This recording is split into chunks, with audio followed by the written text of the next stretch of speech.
right, we're going to start the intro right on time. Have a wonderful show. Here we go. Yes, sir.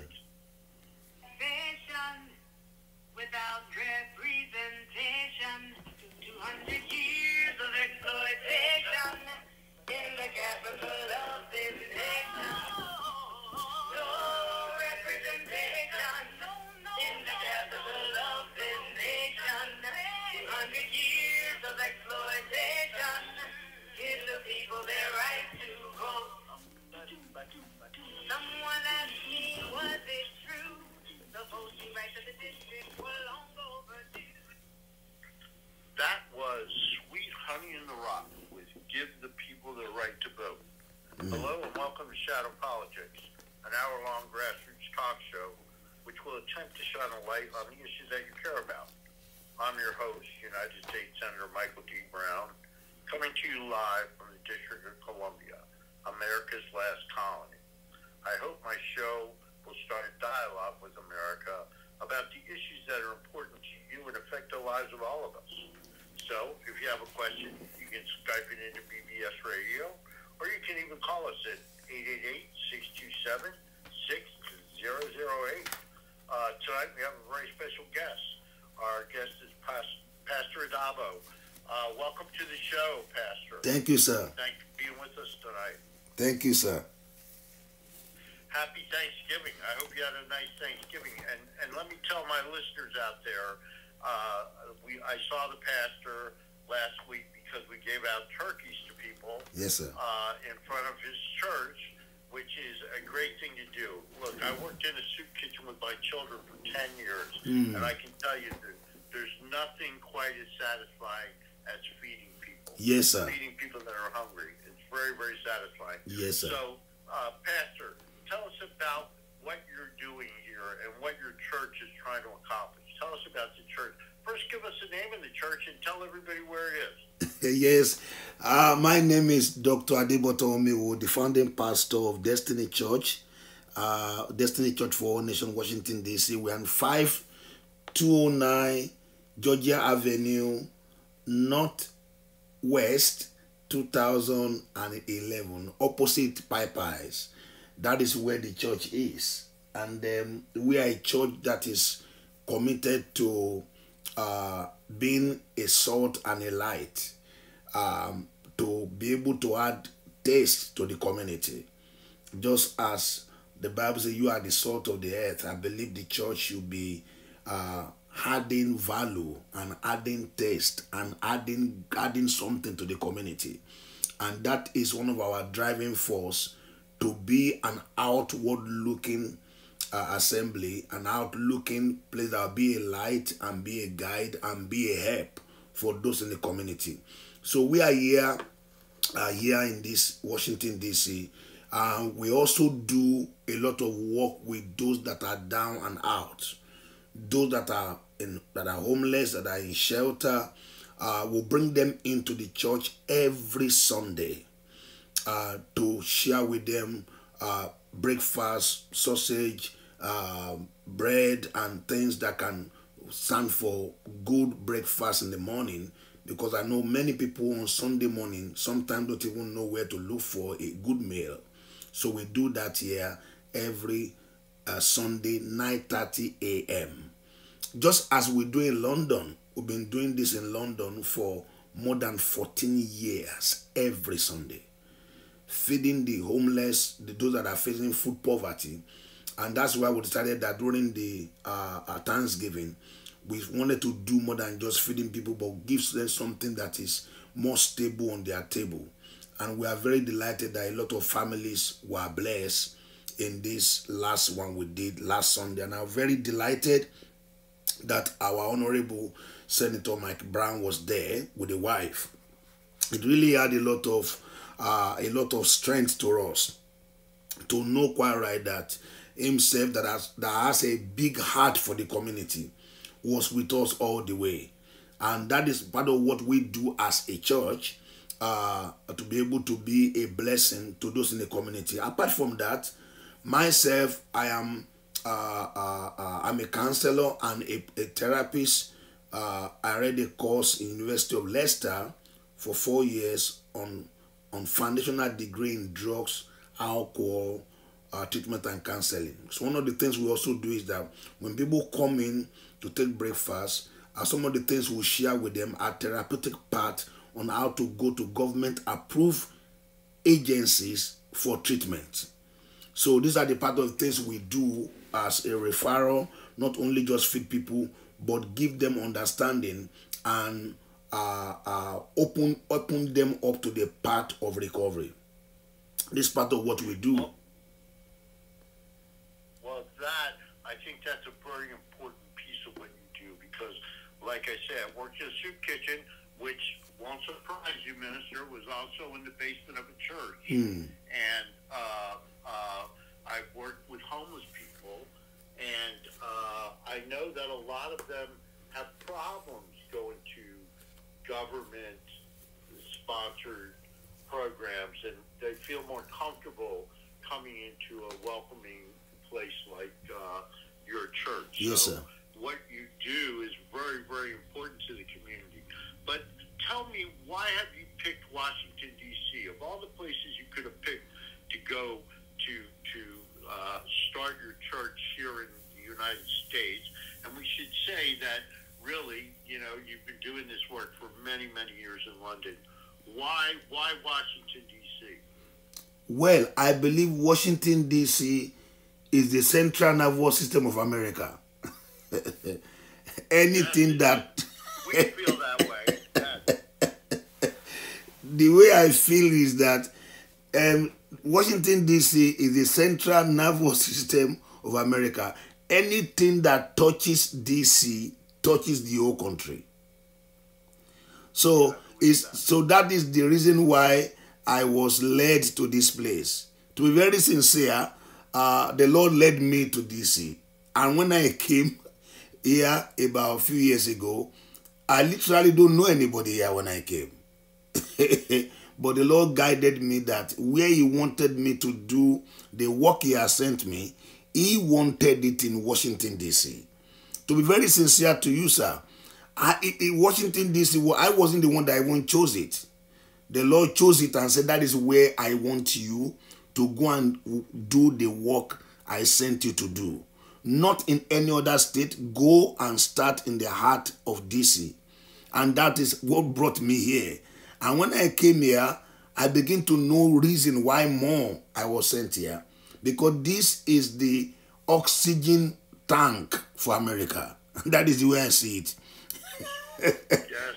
We think we are. We think we're the oxygen bag to the world. Yes, sir. And let me tell you, I'm one of those people, Reverend, and I'm sure there are people out there that would call me crazy, but I'm one of those people that talks to God, and I believe that God talks to me. Yes, sir. And I believe that God talks to all of us. Yes, sir. And I believe that the real thing for us to master is how to listen, how to know what, to be able to tell what God's trying to tell us and where God's trying to lead us. So I think if we focus on that, we really end up in the right place. I think you're absolutely right.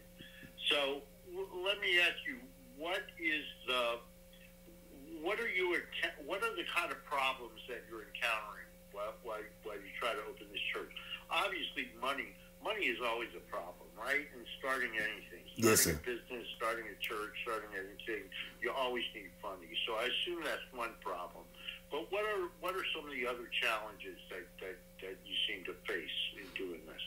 Yes, I think in doing what we have to do, the first thing that we had challenged with was finding a place, which thank God, God gave us a place this year, in the month of March. Because some of the things we are doing now, we couldn't do it when we didn't have a permanent place. Because most of the community work you want to do, most of the people and the place we go to, they don't have the enabling environment for us to take care of people. If there are some place we get to, they will tell me that they can only allow women to come in. We can't come in as men. I say, look, if we can't come in, how do we help? So they give us, sometimes I face 10 commandments. They will tell me we don't want people that are down and out. If you're going to bring anybody here, you can't bring anybody here that is from the shelter. You can't bring anybody that is homeless. These were the things we faced at the beginning. So that's why we are moving from place to place until God made this space available for us. So since we got here, we've been able to actually be more settled. Number two thing that we need is things like funding. For instance, this turkey that we did it all from our personal pocket. Some people told us they are going to help to help assist us in getting the turkey, but they did not come forth. They promised, they didn't do it. And I said, look, we've already promised people that we want to be a blessing to them. Even if people that wanted to partner with us, they could not do it because they said that the timing for them was short. I said, look, wherever we are going to get the money from, let's get it. So we raised this money among ourselves. We spent about $900 to buy these turkeys from our personal pocket, just to make sure that we were able to fulfill our promise. And it's so fulfilling to see something from you helping other families. On Friday, some of those that came that we gave turkey to told me that the turkey they got from us on the 19th was the only thing they could set before their family last Thursday. It was such a big delight that we were able to be a part of solving that problem. And that's why I made up my mind, next year, 17th of November, we are going to do it again. Wherever we are going to get the funding, we will, if we can't get anything, we will do from our personal pocket. Just to make sure that we put a smile on somebody's face. So these are part of the things sometimes we face in our bid to be able to get some of these projects done. Yeah, well, I mean, things haven't changed much, huh? There's no room at the end. I mean, how long have people been saying that to the poor and the downtrodden? And, you know, it's even right here in Washington, D.C., I worked with the family shelter for a while. I was sat on the board of directors of my church, and we used to take our kids down to the shelter where the families were. And it was the same thing, Reverend. Pastor, they separated the men from the women, and they separated the men from their families, and then they wanted to know why these people didn't have any family, you know, why there wasn't a good, strong family relationship. Wow. But they kept the men out of the shelter because there was, as you well know, a lot of alcohol abuse, drug abuse, and the men brought in a lot of drama to the situation. But you know what? That was the situation that they should have dealt with, rather than keeping them. And you wouldn't believe the facility. I got to tell you, the first time I went there, I couldn't believe it was behind the bus maintenance facility in the District of Columbia. So they were zooming buses on test rides through the area while children were trying to play out back on the concrete because there was no place else for them to play. And that's what we used to do. We used to bring our children down to play with the homeless children. And if you could have seen the joy that simple gesture brought into the lives of those children who didn't have very much, and also our children, right? It made our children feel special, like they were doing something that was worthwhile. They weren't just playing, they were actually helping somebody. So there's nothing you can do to help somebody that doesn't feel good. Tell us, Pastor, do you have a website or something where people can go and donate money? Yes, sir. We have on our website. We've actually not people that wanted to donate. All I will say, we have our PayPal and other things that are set up. But the information for that, I will give the number that anybody that want to donate into this project can call, and they will give you direction to where to donate. And the person to call is Minister Wonder Lofton. Minister Wonder Lofton. The number is 240-2929-129. 240-2929-129. Okay, and we'll post that number on our website too, on the BBS website. If people want to go to BBS, they can find that number. We'll post it tomorrow. Yes, sir. And I've dealt with Minister Wanda, and she's a lovely lady. You should call her just to say hello, if nothing else. I would. Find out I will let. She was telling me that she wants to listen to the radio. How can she get in there? I said, well, I don't know what channel to turn to. I will let her know when we are through. Yes. Well, we play this twice a week. Oh, this good. show plays twice a week in D.C. Okay. on WEAC Radio. So you can go to WEAC Radio and hear it and look at their schedule, and you'll see it on the schedule. Or you can just go to bbsradio.com, and we archive these shows after 2 days. So after the live show tonight, this will be on our website. Okay. And you can pick it up anytime and listen to it. And you can take it too, Pastor, and use it, download it, Yes. put it on your website, use it for what you want to use it for. If Minister Wanda was even testing me now that she's listening. Yes, I know she is. And do you have a website yet? Yeah, we have a website. Our website is www.destinychurchnations.org. www.destinynations.org. DestinyNations.org. Yes, sir. And that's and this is a universal church. Yes, sir. You accept Yes, sir. You accept everybody, right? Yes, sir. Yes, sir. So let's look towards the future now a little bit, Pastor. You have your church. You've got it there on Georgia Avenue. It's a nice little facility. What's the next step? What do you see for this upcoming year? Yeah, upcoming new year, my desire, everything working the way it's supposed to work, is I'm looking forward to those that we are bringing in and assisting. I'm looking forward. We have a pending partnership we are going to be having with UPO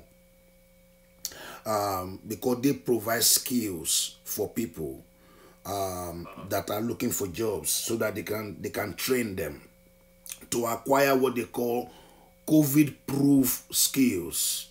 Some of them learn how to do plumbing, some of them learn how to do electrician and different skills that they can get jobs. My desire is that we will be able to work with them to direct those that come to us to be able to go to that place and acquire skills that be able to get them jobs. So well, that's so important, right? Yes, sir. We do a lot of things like GED programs and things like that in DC. I've been involved in some of them, but actual job training is something that we don't see a lot of, and everybody needs a decent job. Yes, sir. As President Biden has said more than one time, or say it 100 times, his father used to say to him that a job is more than just a paycheck. And that said, it is more than just a paycheck. It's who you are and what you do. We have a caller that has a question, so let's see what he has to say. Okay. Okay, Pastor? Okay. Okay, Brother K is on the line. Are you with us? Yes. Yes, I am. Okay, great. Well, do you have a question for me or a question for the pastor or a comment that you want to make? Well, I just wanted to ask the pastor, how was his stay here in the United States this time, and when is the next time he'll be coming back to visit us, because we really did enjoy his time here. Well, that's a great question. Pastor, you want to answer that? Yes, I'm here, and my stay has been very eventful, memorable, and I look forward to be here again in January, so that we can set the pace for the new year. I'll be back here in January by the grace of God, to be able to be back with our team on ground as we set the pace and open up the plan for the new year. And I look forward, definitely it's going to be a great year. What we have done this year actually set the pace for what we will do next year. Because I believe quite right that the opportunities that we have in this place. Well, I was told yesterday that there are resources that are available in DC to be able to take care of the kind of project that we are doing. And I'm looking forward to those that can help us, guide us, because I'm told that there are a lot of funds made available for what we are doing with our own resources. There are agencies, there are government funding that are there to assist the kind of project that we have. But we don't know who the specific individuals that can help you by taking you by hand and helping you to do it. I met somebody that told us yesterday that, well, if they can prove that you have done it before, then the agency are willing to help you. We've done it several times. We've done it times over. Too many proof with what we do, because we are ready to do it with our own resources if necessary. So if we get more support, we'll be able to do more. Next year, it's my desire that we'll do more than what we have done this time around. It's my desire. But you can just do as much as the resources that you have. The more we do, the more we are able to get, we'll be able to do more for the community. That is what my desire is. Well, you've been to the pastor's church. Have you been to Destiny Church? Actually, I'm a member of Destiny Church, and I was there when he had the conversation yesterday with the representative from the district government, and it is true. I'm also a direct recipient of programs and outreaches throughout the city for more than 30 years ago. So I do know that when there is a grassroots, hands-on approach from the faith-based community, they get results.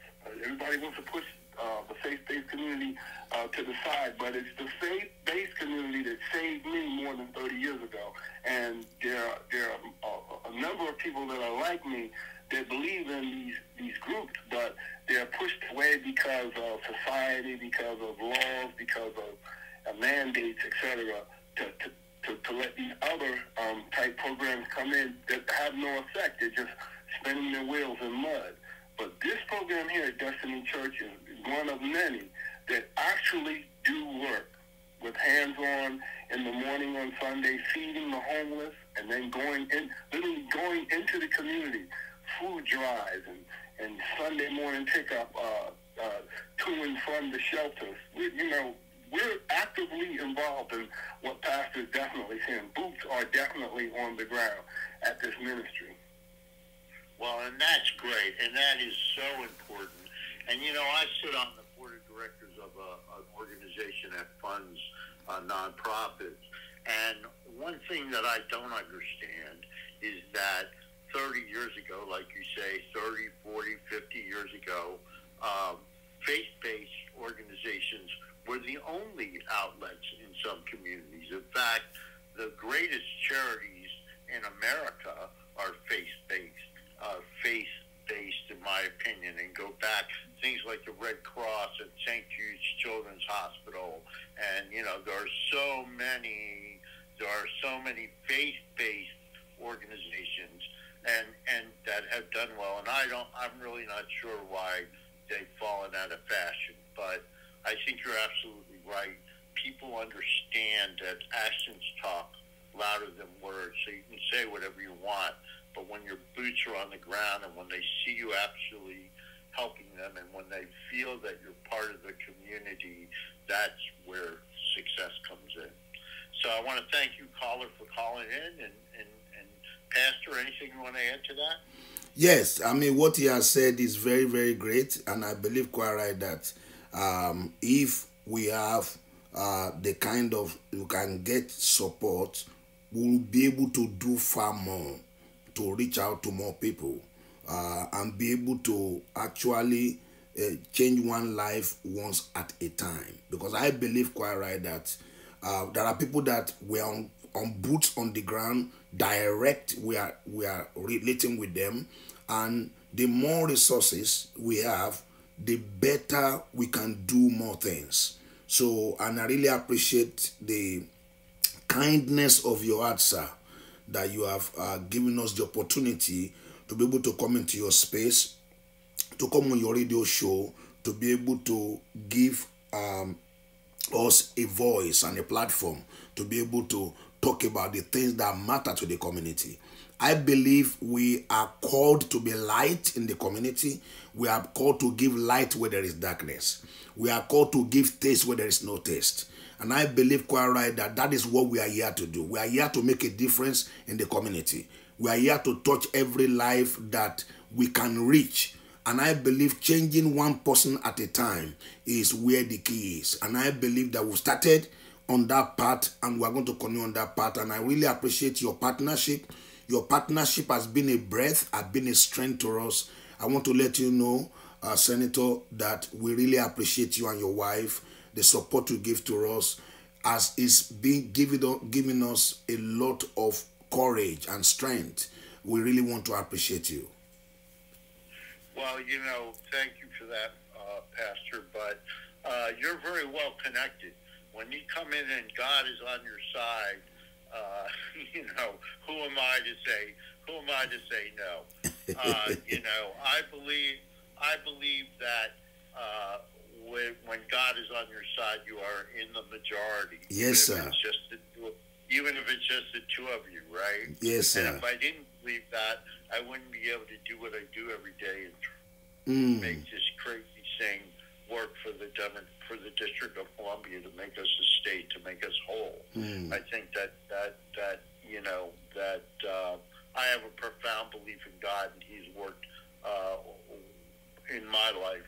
And I think you're right. I think if we can save one person at a time, there's an Orthodox Jewish prayer that says that he who saves one person saves the world entire. And I believe that. I believe that if you can save one person, you can save everybody. Amen. So it's great that the D.C. government, that you're talking to the D.C. government, and that they may give you some support, because I think it's really important. And we have such a problem here in the district. We especially have a problem with young people right now. Murders, carjackings, all sorts of terrible, terrible crimes that we've never had before. Can you tell us some of the things you're trying to do to reach out to any particular group? You reach out to homeless people. What about job training? What kind of people are you training for jobs? Are they young people mostly? Actually, we want to open the grant to job training, and that require some partnership with some job training government approved places like UPO. We want to work on that next year to see how we can connect people down there, because I spoke to somebody that is very close to them and was saying that, look, we need you, because if you are able to work with these guys and be able to help them on their journey of recovery to be free from substance, then it will be easy for us to get them a job. So not only that, we also want to work with young people that are in the community that are not actually going to school. Maybe they didn't want to go to school. Some just want to have skills like how to do DIY jobs. And some maybe end up as becoming a plumber. Some become those that work on how to install internet in homes. So we want to work with young people also. But each of the steps we have to take, some of them might require resources to do, because we want to bring young people in. We not only bring them in, we want to signpost them to the government agency where they can train them. So that is part of what we intend to do. We love to reach out to young people, not only those that are just homeless and having substance misuse issue. There are regular children that if they can get something doing, they will not be a victim of crime. Because what I have learned is that if one of the things we are doing is that with the kind of program we have, when we do it, it helps to reduce crime. Because if somebody is taken care of, they have what to eat, they will not be looking for to do shoplifting. Because if you're already full, you have something to eat, and sometimes they go home with one takeaway. If you are full, you will not be doing shoplifting. And when there's no shoplifting, crime will reduce. If you reduce crime, you reduce insurance. If you reduce insurance, less insurance will increase the economy, will reduce inflation. Because anytime there is shoplifting, the insurance of it is actually added to the next product. So that is what is driving inflation. But if part of our work is to drive down crime, and driving down crime will reduce insurance premium, and that will drive down inflation and help the economy. These are part of the plans I have going forward. Well, and that's true, and I don't think that we realize that all the time. But crime costs us all. Yes, sir. When shoplifting is a perfect example. When you talk about shoplifting, the stores, some of them are even closing because of it, but it's a community that's hurt by that. Yes, sir. It's a community that's hurt. I used to live in a community that had very low access to retail stores, and that was a big problem in the community, and we find it a big problem in our community. The mayor is actually coming back from a world conference early next week, and she's going to preside over the opening of a restaurant in Ward 7, because there are so few sit-down restaurants in Ward 7. All they have is a handful of fast food restaurants. So we're trying to build community by doing these things, right? People in the city that I grew up in, North New Jersey, which wasn't a very nice place, people used to go out Sunday morning. That's what you did. You went out and you had breakfast somewhere after church, right? Or you had breakfast at the church. And these things build community. And that's what we need to do in Washington more than anything, is build community. So I think it's great that you're training people for jobs. I think it's great that you're training them for decent jobs, for not minimum wage jobs, because minimum wage in Washington, D.C., if you have a minimum wage a job, you're just locked into the system of poverty, because you can't get by on I think it's $8, $10 an hour. It's absolutely crazy what we pay people to do the work that needs to be done in America. So are you getting any resistance from the community? Obviously, we don't want homeless people. We don't want people without jobs. That's resistance. But how is the community receiving you? Because it seems to me, I was in your church the other day before we were giving out turkey. It seems like you've got a full room there, Pastor. Yes, sir. The first time I came, there were only a handful of people. Now it seems that there are more and more people. So are you finding that the community, especially that community on Georgia Avenue, not far from where my son lives, wow, you're finding people being very accepting of the work you're trying to do? Is that true? Yes, sir. Yes, sir. The place you came the first time, that was not the place we normally use. That was a place we just rented to use for that convention time. So it's not our regular place. But this one is our regular place. And people have been very embracing, because what we are doing there is not what is done commonly there. It's not a common thing that is done. They don't see that kind of stuff there. So they saw what we are doing as a plus. They see us as doing something that the community needs. They see us as filling a gap. So the community have been very embracing. The area where some people are that needs some attention, we've mentioned that to the ANC in Ward 4. Things we feel that the law enforcement agent can do to help people in that environment, because people complain of some guys hanging around certain places there that are more or less doing something that they feel that doesn't make them feel safe, and we've already made that available to the ANC Ward 4 to let them know what our law enforcement agent can help us to do to make the people that are ladies and women, to make them feel more safe when they come out. It's part of what we're also working with the government agency and the councillors to see what to do to make it. But the environment, the community has been very, very welcoming to what we are doing, and we are very thankful for that. Well, and that's another thing I got to tell you bothers me personally, because I was involved when I lived on Capitol Hill.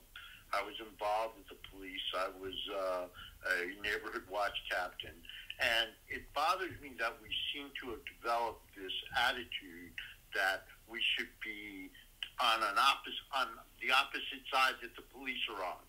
That we should, that there's this, this defund the police effort, which I certainly understand, but we should deal with the best way to get a police force that is effective is to have a partnership with the community. Yes, sir. The community policing is certainly the answer, and we've certainly seen that over and over again. So this attitude that the police is our enemy we've got to do away with that. We've got to work hand in hand, because we both have a vested interest. Both sides have a vested interest in making a better, safer community for everybody. Yes, sir. We just last week, our guest was the deputy mayor in charge of safety in the District of Columbia, public safety, and her name is Lindsay Apaya. And before that, we had another guest who deals with young people and crime in the District of Columbia. In a couple of weeks, we're going to have the police chief on the show, the new police chief. And, we feel like we need a partnership with the police. The police, I got to tell you, this goes back to when I was very, very young. I was 6 years old, and my grandmother took me on parade in New York City. And I walked away from her. I got lost. And they had already had the policemen come into our first grade classroom and tell us, how the policemen were our friends, and if we had any problems, we go to the police. And that's what I did. I walked up to a cop and I said, my grandmother's lost. And they said, okay, well, we'll take care of that. And for 14 hours, my grandmother searched for me and finally found me at the police station and took me home. But that's what we need to convey to people, that you can go to the police and the police can come to us in the community for our help. And it's funny, Reverend, I'm going to tell you a quick story. When I was on Capitol Hill, I was involved in 2 crimes.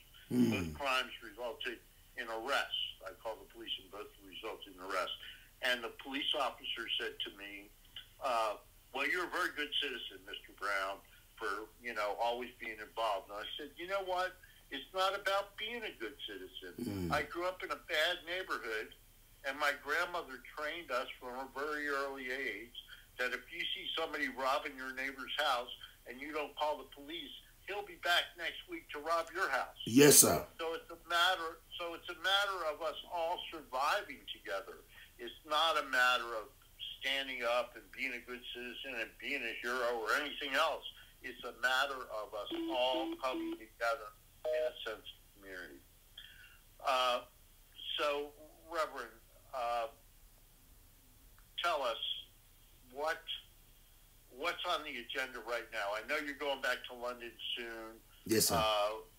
What's going on in London? How's the program working in London? It's working well, right? Yeah, the program is working very well in London. I mean, like I told you, every Sunday we reach out to those that are down and out, that are facing food poverty in our community. We do that every Sunday, even including this month. Even though I'm not there, it become a system. We do that. And also, like next month, we intend to, during the Christmas, to give out over 100 turkeys to families in London also. So just the way we are working here in London, in the DC, our team is working also in London to do the same thing. Just to be able to be a voice in the community, to be a value system in the community, because I believe that is the reason why we exist. We exist for others to live. And that is the way and the mentality that we have, because I believe that our value is not in what we have. Our value is in what we have that somebody can be blessed with. So, like you said, if the police, a crime is going on in your neighborhood, you didn't report it to let the police help out, that person is coming back to come and rob you. So what you have said is very true.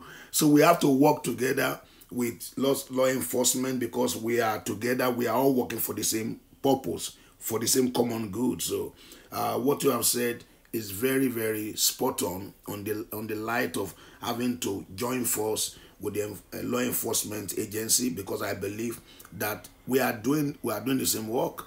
So we do the same thing in London, and as I go back to London, I'm only rushing back to go and prepare for our own community wherein the church is, to be a blessing to them this coming Christmas.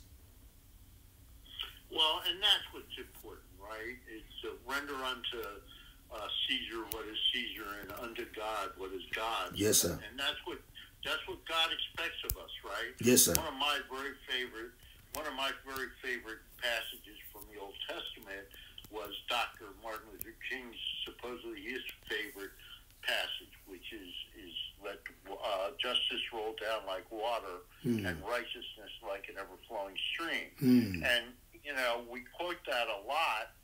And I was in Montgomery, Alabama, and I saw that written on the Civil Rights Memorial. So I went and looked it up in the Bible to see exactly what the passage was. And in that passage, Amos tells us that God really doesn't care whether you go to church or not. God really doesn't care whether you have ceremonies. God doesn't care about all those things. Those are things for you. If you want to make God happy, God will be happy when justice rolls down like water and righteousness like a flowing stream. So that's right. That's what we all need to do. We all need to get down and make sure that justice rolls down like water. So I think what you're doing in the community is absolutely wonderful, and I want to get more people involved. So, again, tell us what that website is. It's www.destinychurchnations.org. www.destinychurchnations.org. And you know what? I assume, Reverend, that you need bodies as well as you need money. You need people to go out in the community and do the work. Yes, sir. And, I also, one of the reasons that I wanted to have you on the show, Pastor, is that I've heard you speak, and I think you're quite a leader. I think you're a great leader. And what people have to understand about leadership is that leaders really, in my opinion, great leaders do not go out and change the world. They inspire the people around them to go out and change the world. Yes. That's what's important about being a leader, is to get the people around you to stand up and stand with you. Yes, and sir. go out and change the world. So I encourage everybody to go to destinychurchnations.org and see what you can do to help the pastor, because I'll tell you what, I know that this is a small church and that it's growing, but it is the real deal, guys. It's somebody. Amen. These are people that want to make a better life for the people in their community. They're not about ceremony. They're not about collecting money. They're not about, they need all those things. But what they're really, really about, the bottom line, is letting justice roll down and righteousness flow. Amen. And that's what we need in America. So thanks for bringing that to us. Thank you, sir. Reverend. Thank you, We're sir. starting to run out of time a little bit here. So is there something that you want to talk about that we haven't talked about? Is there some question that I haven't asked that you want to talk about? I think you have actually covered all the areas we'll have loved to. cover, except those that our viewers may have something they want to ask. But we have covered nearly everything that is to be covered, and actually rolled out the plans and visions that we have. And we look forward, like you have said, people that are willing to join us to make a difference in the community. Because I believe quite right that it takes, they say, if you want to go fast, you go alone. If you want to go far, you go with other people. We want to go far. So yeah, and let me just be honest and open with you, Pastor. The reason I'm so nice to you is because I want you to invite me to London to give out turkeys. What? That'd be great. You know, because I love London. London's. Let me tell you something. If you can afford to go on a trip, folks, and you haven't been to London, it's a place that you need to go because it's an amazing city. It's a lot like Washington. It's like a cross between Washington and New York. You know, there's so many people and there's so much energy. And you know,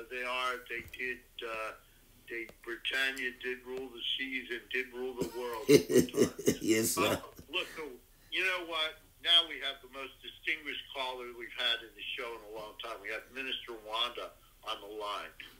Let's put her on, Doug. Minister, are you with us? Yes, I'm here, Senator Brown and Pastor Dr. Adebo. Yes. Yeah, we should point out that Pastor Adebo is also a PhD. He's also a doctor. Yes, sir. But what do you want to say, Minister? Tell us what you want to say. I just want to, first of all, thank you for allowing our ministry, Destiny Church for All Nations here in Washington, D.C., to come on the air and to let the Washington, D.C. metro area know that we are here in the community to help the community.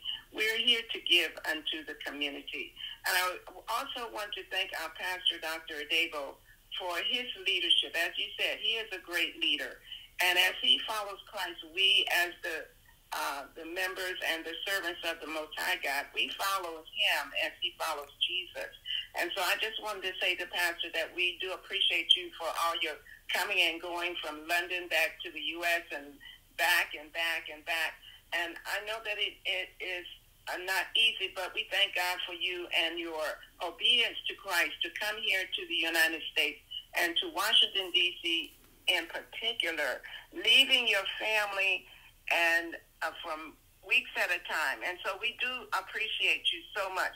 And on the behalf of our leadership, we just want to thank you for coming and being our leader and showing us how to minister into those who are less privileged.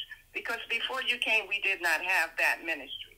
And we do appreciate being able to give unto the community, and we want to let the community know that we are here to serve you.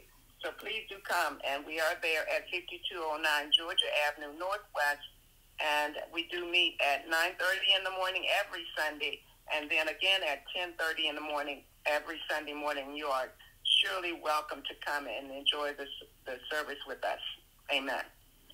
Well, and let me just say, as somebody that's been, if you haven't, go just to meet Minister Wanda. That's worth the trip because she's really a lovely, lovely person. And you will find out if you sit down and you talk to her, as well as the pastor, that these guys are the real deal. They're really there to help the community. They're not there to proselytize. They're not there to just preach the word of God. They're there to put the word of God into action, which is really, in my humble opinion, what God wants. He doesn't talk as cheap. That's what we say in politics, you know. You can talk the talk, but you need to learn to walk the walk. And these people really, really do walk the walk. So thank you, Minister Wanda, for all you do, and thanks for calling in. Thank you. Pastor. Yes, sir. We got 5 minutes left, so what do you want to say? Well, what I want to say next is to say thank you, sir. I want to thank you because, You have made a lot of difference. You have held our hand up, and with the kind of people like yourself that is a voice for the voiceless, people like yourself that locate something in the community that should be amplified, that should be given more support to. You have been an advocate of that, and that is why I'm not surprised. You have been on for these 18 years, and you are going to serve more years. And I'm believing God will give you good health, strength, because you've done a lot of work in DC, and I believe that very soon our statehood, it will soon yield effect. What we are fighting for to become a state, I believe one day it will break forth and become true. We appreciate yourself because I know you have stood with us from day one that we've connected, and to make sure that our voice is heard. Like this radio that we've come to right now, I really want to appreciate you that you gave us this opportunity, and we look forward to doing more of this kind of interview regarding what we want to do next year. Opportunity will become anytime we come. We love to engage with you and engage with the community, so that those that does not know the good work we are doing, they can join us to make DC the capital of the world that it is, a place of value, a place of saving life. Well, I appreciate what you do, and I think that this is a wonderful show for us to have had during Thanksgiving weekend, because we all give thanks for the many blessings that we have, but very often we get wrapped up in our own lives, and we don't take time to sit back and think about what we really can do to say thank you for everything we have. We just celebrated a very dark anniversary in America, where our president was assassinated. President Kennedy was assassinated. This happened when I was a 10-year-old boy. It was the first political, it was 60 years ago, it was the first political thing that I ever remember happening in my life. I actually took notice to what was going on and got involved a little bit. And I always remember what President Kennedy said, that to those of us that much was given, much is expected. And Reverend, Pastor, I don't have time to go into it now, but so much has been given to me in life. So much has been given to me in life. You've met my lovely wife. You haven't met my 3 perfect children, but believe me, they're out there. And so much has been given to my life. So anything that I can give back is just a minor payment on all the things that have been given to me over the years. So, Pastor, I appreciate you being on the show. We're running out of time here. So once again, it's Destiny Church Nations. Is that right? Yes, sir. Destiny, www.destinychurchnations.org. And you should go, and you should see what you can do to help these people, because these people are here to help the District of Columbia, which needs help right now, and I don't think you could serve your community any better than working with Destiny Church on Georgia Avenue. So let's all see what we can do to help the pastor and Reverend Wanda and all the people that are involved in this enterprise to make DC a better place for everybody. Thank you so much. Thank you, sir. I know that you don't celebrate Thanksgiving in London. Yes, sir. But thank you for being here and celebrating it with us. I wish you all the best. At the end of each show, we play a song. We dedicate it to the person that was on the show. And this goes out to you, Pastor, and to the minister, and everybody else in Destiny Church. Here's an old one from the Byrds. It's my favorite quote from the Old Testament. Here's Turn, Turn, Turn.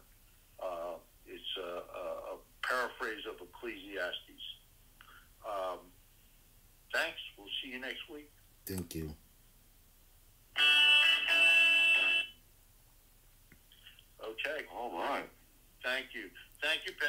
Thank you, sir. I'm sorry we can't meet tomorrow. No problem at all.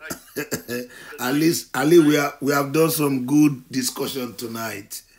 Yes, and that's the wonderful thing about this radio show, and the producer Doug, who's still on the line, eavesdropping, I'm sure. Wow. But we can do this from anywhere, and so thank you, Doug, and thank you, Pastor. Thank you, sir. And I'll see you all next week. Thank you, sir. Bye, sir.